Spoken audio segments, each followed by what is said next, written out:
नमस्कार दर्शक बंधु पाणीपाग अपडेट रे आपनको पुणी थे स्वागत। दर्शक बंधु राज्यर विभिन्न अंचल में प्रबल गरम जनजीवन को अस्तव्यस्त करुच्ची। तेरे एबेठारु एमिति जदि गरम आगामी दिन में केमिति हेबो गरम ताहाकु नेकी वर्तमान बड़ प्रश्न उठिछि। तेरे दर्शक बंधु आज भिडियो निश्चय पर आलोचना करबा बड़ खबर उपरे कौन से बड़ खबर मु आपनक सामने आज रखिबो चाहिबी। ताहा सहित भारत महासागर रे गोटे बड़ बात्या मध्य सृष्टि होई सारिछि वर्तमान परिस्थिति रे। आसंतु एई समस्त खबर को निश्चय पर आलोचना करबा। आपण देखंतु मोबाइल स्क्रीन रे वर्तमान परिस्थिति रे आपनकर जम्मू काश्मीर ऊपर भाग रे पश्चिम झड़ गोटे पर गोटे आसीबार लागिछि। ता सहित आपनकर ओडिशा उपकूल रे वर्तमान लागि रहिछि गुरुचापर प्रभाव, जहा पई कि दर्शक बंधु लगातार भाव रे तापमात्रा बढ़ी जाउछि।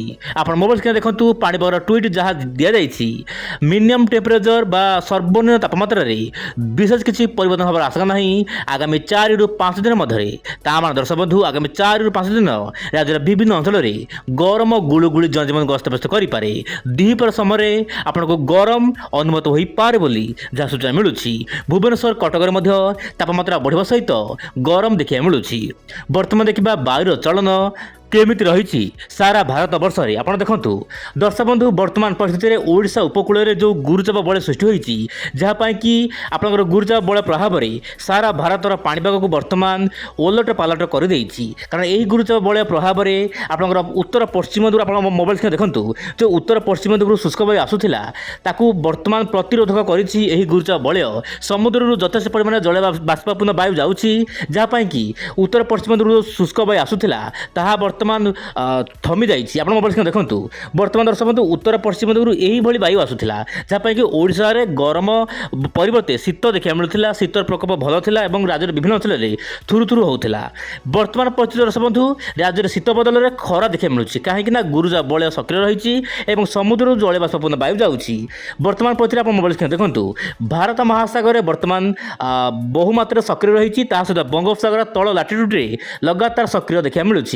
दर्शक बंधु आप मोबाइल स्क्रीन देखु भारत महासागर बा इंडियन ओशन रे वर्तमान लगातार भाव में बात्या देखा मिलूँ वर्तमान परिस्थिति में। किंतु यार प्रभाव भारत पर नथिले लालिना वर्तमान सक्रिय हो जाइए जहाँपाई कि गोटे प्रकार आगामी दिन में पाणीपाग को संपूर्ण बदलवाई सहायक हो।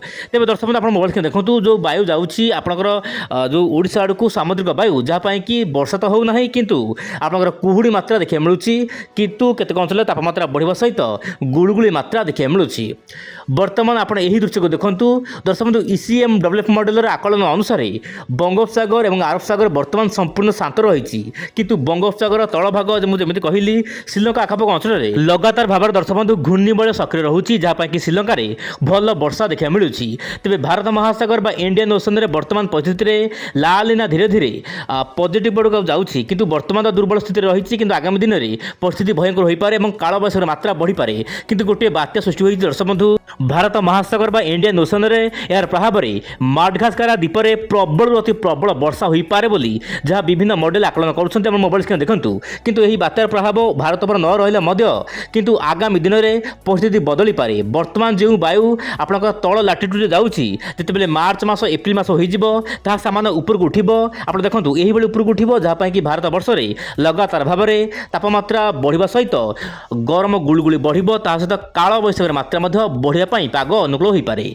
एबे देखिबा सारा भारत में केमिति रहबो पाणीपागर मिजाज विशेषकर तापमात्रा को लेकिन आप देखु दर्शक बंधु वर्तमान परिस्थिति में ओडिशा सहित पश्चिमबंग सहित केन्द्र भारत विभिन्न राज्य में तापमात्रा बढ़िया पाग अनुकूल हो किंतु उत्तर पूर्व राज्य में एत जल्दी तापमात्रा बढ़ी न पारे किंतु हल्का फुल्का शीत आपंकर जो रोचे उत्तर भारत में एत जल्दी गरम हमार आशंका नहीं कहीं दर्शक बंधु गोटे पर गोटे पश्चिम आसो जहाँपाई कि लगातार भाव में वर्षा देखा मिल पारे उत्तर भारत में किंतु आप ओडिशा जमी रोचे आम राजधानी भुवनेश्वर यार आखपाख अंचल में तापमात्रा बढ़ तापमात्रा प्राय 34 रु 35 डिग्री पाखापाखि रही आशंका रोचे। तेज ये थी पाणीपाग स्थिति मुझे जहाँ कहली पुणी आसवा आसना काली आउ एक नुआ खबर को साथ धरी विदा दिंतु। नमस्कार, जय जगन्नाथ दर्शक बंधु।